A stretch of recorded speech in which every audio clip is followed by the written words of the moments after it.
नमस्कार, एक बार फिर से आपका स्वागत है हमारे खास शो क्या कहता है इस्लाम। और हमारी कोशिश है इस शो के जरिए इस्लाम को लेकर जो अलग अलग तरह के बयान आते हैं, जो अलग अलग तरह की राय आती हैं। कभी लगता है कि इस्लाम तो भाई बहुत ही प्रोग्रेसिव रिलीजन है, जहां पर आपके पास सुविधा सहूलियत है, इसे गलत तरीके से पेश किया जा रहा है। पर कई बार इस्लाम की ऐसी बातें सामने आती हैं जिसको देखकर लगता है कि भाई ये क्या ऐसा धर्म है जहां पर महिलाओं को दबाया जाता है, जहां सारे कानून नियम जो हैं वो महिलाओं की खिलाफत करने वाले हैं। इसीलिए हम सोचना समझना चाहते हैं कि सही मायनों में इस्लाम क्या कहता है, इसकी किताबें क्या कहती हैं, इसमें क्या कुछ लिखा गया है और क्या वक्त के साथ उसे बदलने की गुंजाइश है। तो इन तमाम पहलुओं पर हम चर्चा करेंगे और कोशिश यही है कि व्हाट्सएप यूनिवर्सिटीज़ और जो गलत अनर्गल एजेंडा के तहत कही गई इस्लाम को लेकर बातें हैं उनसे पर्दा हटाएं और सही मामलों में इस्लाम को समझें। और इसमें हमारी मदद करते हैं इस्लामिक स्कॉलर्स। आज हमारे साथ दो खास इस्लामिक स्कॉलर जुड़ रहे हैं, उनसे आपका तारुफ करा दूं। हमारे साथ मुफ्ती वजाहत कासमी साहब हैं, इस्लामिक स्कॉलर हैं। साथ ही हमारे साथ इलियास सफरुद्दीन हैं, इस्लामिक स्कॉलर हैं। आप दोनों का बहुत बहुत स्वागत है हमारे खास शो इस्लाम क्या कहता है में। मैं यहाँ पर आज आपसे जो सवाल पूछना चाहती हूँ वो सवाल इसीलिए उठ खड़ा हुआ, जहन में इसलिए आया कि भाई हिजाब, बुर्का, ये तमाम चीज़ें जो हैं महिलाओं के परिधान को लेकर तो इस्लाम में बहुत कुछ कहा गया है, उस पर हो हल्ला भी होता है, उस पर राजनीति भी होती है। लेकिन क्या इस्लाम में पुरुषों को लेकर भी कोई ड्रेस कोड है, या उनके लिए ना पर्दा है ना कोई ड्रेस कोड है, कुछ भी नहीं है? काज़मी साहब, पहले आप बताएं। जो नियम इस्लाम ने औरतों के लिए बनाया है वही पुरुषों के लिए भी है। और कुरान पाक में जहाँ अहकामात नाजिल हुए हैं वो पहले पुरुषों को बताए गए हैं और बाद में औरतों के लिए बताए गए हैं। पुरुषों के लिए लिबास का भी है कि वो लिबास कैसा पहने, और उनकी निगाह का भी है। उनको कहा गया है कुल लिल मुमिनीन यग़ुज़्ज़ू मिन अब्सारिहिम, कि आप जो है अपनी निगाहों को किसी पर गलत न डालें, निगाहों को अपनी महफूज रखें, किसी की माँ बहन बेटी पर निगाह न डालें। ये निगाह का पर्दा है। तो अहकाम इस्लाम जो मर्दों के लिए हैं वही औरतों के लिए भी हैं, ऐसा नहीं है।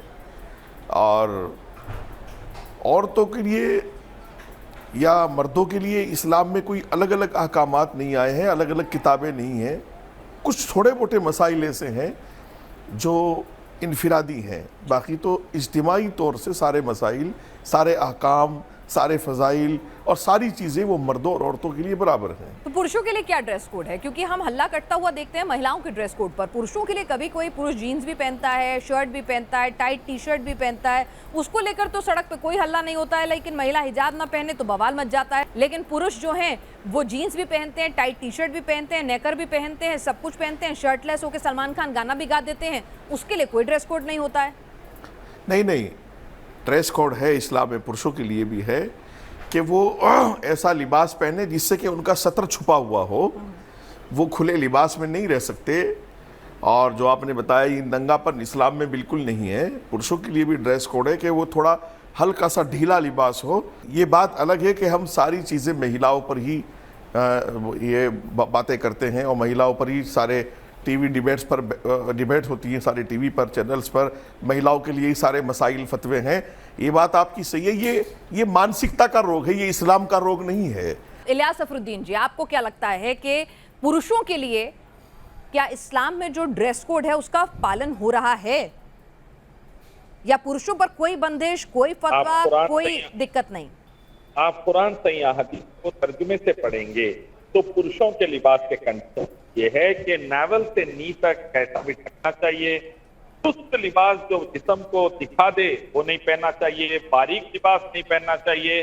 मर्द औरत का, औरत मर्द का लिबास नहीं पहनना चाहिए, और भड़कीला लिबास नहीं पहनना चाहिए। ये हिजाब के कंडीशन से मर्द के लिए भी साथ में चेहरे पे दाढ़ी होना चाहिए, मुंह चोटी होना चाहिए। ये भी ड्रेस कोड में ही आता है मर्दों के लिए, और फॉलो करना दोनों के लिए जरूरी है। ईमानदारी से बताइए, कितने मुसलमान आज दाढ़ी टोपी वाले मिल जाते हैं? महिला हिजाब पहनकर कॉलेज नहीं जाए, उसकी पढ़ाई रुकवा दो, उसका स्कूल छुड़वा दो, उसका इम्तिहान छुड़वा दो। लेकिन वहीं लड़के जो हैं जीन्स टॉप पहनकर क्लीन शेवन, टोपी सर से गायब है, उनसे इस्लाम को कोई खतरा नहीं हो रहा। उसके लिए किसी का इस्लाम खतरे में नहीं आता, उसके लिए किसी के दीन को कोई दिक्कत नहीं होती। आराम देखिए, दाढ़ी टोपी वाले मुसलमान बहुत ज्यादा हुआ करते थे, लेकिन जब से मोदी मीडिया अमेरिका और यूरोप की बदनाम करना शुरू कर दी दाढ़ी टोपी वाले मुसलमानों को, आतंकवादी आतंकवादी बोल के। जॉर्ज बुश, ओबामा जैसे टेररिस्ट जो करोड़ों को मार दिए अफगानिस्तान, इराक, लीबिया में, उन्होंने मुसलमान दाढ़ी टोपी वाले को बदनाम करना शुरू किया। जब से नौजवान थोड़ा दाढ़ी टोपी से दूर हुए, लेकिन दाढ़ी रखना लाजिम और ये चीज जरूरी है। इलियास साहब की बात से तो यही लगता है कि बस सारा दारोमदार इस्लाम को बचाकर रखने का महिलाओं के बुर्के और उनके हिजाब में है। पुरुष दाढ़ी टोपी से हटना चाहे तो हट सकता है, कोई दिक्कत नहीं, क्योंकि उसे बुली किया जा रहा था। कासमी साहब देखो सुनो, या सोच में दिक्कत है इलियास साहब की? इसको थोड़ा अलग तरीके से समझो। मैं आज भी बता रहा हूं आपको मेरी बहन कि इस्लाम को फॉलो करने में और दीनदारी में, नमाज में, रोजे में, नेकी में, पर्दे में और इस्लाम के अहकाम को फॉलो करने में आज भी हमारी माएँ बहनें, औरतें मर्दों से बहुत आगे हैं। आज भी मर्दों के मुकाबले औरतों में दीनदारी और इस्लाम को फॉलो करने का जज्बा ज्यादा है। नहीं, जज्बा ज्यादा है, जबरदस्ती थोपा ज्यादा किया है। नमाज में मैं तो नहीं देखती कभी भी सड़कों पर कोई भी मौलाना या कोई भी धर्मगुरु निकले और आके कहे कि भाई सारे बच्चे जो हैं वो दाढ़ी रखेंगे, टोपी पहनेंगे। कोई हो हल्ला नहीं काटता है, किसी का धर्म संकट में नहीं आता है, कोई इस्लाम के लिए कोई खतरा नहीं हो जाता है। लेकिन जैसे ही महिला का हिजाब दाएं बाएं होता है या वो बुर्का छोड़ने की बात करती है तो फतवा लॉन्च हो जाता है। क्यों भाई, आपको क्लीन शेवन लड़के नहीं दिखते हैं? हाँ, तो मैं ये कहूंगा दाढ़ी टोपी, जींस टी शर्ट टाइट अगर है और दाढ़ी टोपी नहीं है तो उस पर भी इंशाल्लाह तरबियत हो रही है। हम बराबर कोशिश कर रहे हैं दोनों तरफ। चलिए मैं चाहूंगी कि अगली बार सड़कों पर आप कब उतरेंगे जब किसी कॉलेज में मुस्लिम लड़के जींस और टाइट टी शर्ट पहनकर जाएंगे, ना कि पैजामा और कुर्ता और सर पे टोपी और दाढ़ी नहीं होगी। साहब एक चीज और बताइए, जहां तक अभी हम जानकारी की बात कर रहे थे कासमी साहब, इसमें कहा गया है कि प्रॉफिट मोहम्मद को फॉलो करना है आपको। जो मेरे को दुरुस्त कीजिएगा, हो सकता है मेरी जानकारी गलत हो क्योंकि मैं इस्लाम की कतई जानकार नहीं हूं, आप लोग स्कॉलर हैं, जो मैंने पढ़ा उसको मैं आपके सम्मुख रख रही हूं क्लैरिटी के लिए। उसमें कहा गया है कि प्रॉफिट मोहम्मद तुम्हारे लिए बेहतरीन रोल मॉडल है, यानी जिस तरह से आप अपने रोल मॉडल को फॉलो करते हैं उसी तरह से प्रॉफिट को रोल मॉडल माने और उन्हें फॉलो करें, और इसीलिए क्योंकि उनकी दाढ़ी और टोपी थी इसीलिए आप रखें। कुरान में कहीं भी दाढ़ी टोपी रखने की बात नहीं कही गई है, क्या ऐसा है कासमी साहब? नहीं, कुरान में दाढ़ी टोपी की बात, ये दरअसल ये वो बातें हैं जो आम हो गई हैं आजकल, जो आपका सवाल है। और नबी पाक सल्लल्लाहु अलैहि वसल्लम के चेहरा मुबारक पर दाढ़ी थी और तो इसलिए पूरी दुनिया का मुसलमान भी ये समझता है कि हम नबी के रास्ते पर चलकर के अपने चेहरे पर दाढ़ी रखें। जहन में अभी चर्चा में एक सवाल आया है जो लड़के और लड़की दोनों के लिए है। भाई अगर किसी को स्विमिंग कंपटीशन में पार्टिसिपेट करना है महिला को, तो वो तो वही परिधान पहनेगी, तो क्या मुस्लिम महिला कभी भी ओलंपिक्स में पार्टिसिपेट नहीं कर सकती? कभी भी लिबास के मसले में यह है कि बहुत चुस्त लिबास ना हो और बहुत साफ, यानी आमने सामने की चीजें उसमें ना दिखती हो।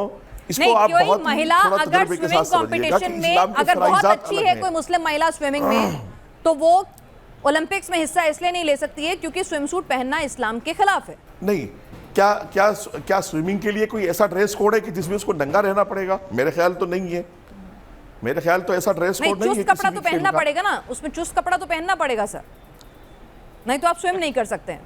इस्लाम में चाहे महिलाएं टेनिस खेलें, चाहे स्विमिंग करें, हिजाब का जो रूल है पूरा सर से पैर तक कवर करेगी और चेहरा और यहाँ तो फिर तो तमाम इस्लामिक देश जो होते हैं, पाकिस्तान की महिला क्रिकेट टीम को तो खेलना ही नहीं चाहिए क्रिकेट, क्योंकि वो तो हिजाब नहीं पहनती है। परफॉर्मेंस में थोड़ी कमी आए लेकिन अल्लाह के स्टेटस बढ़ जाएगा। मर्द के लिए भी रूल है, औरत के लिए भी रूल है।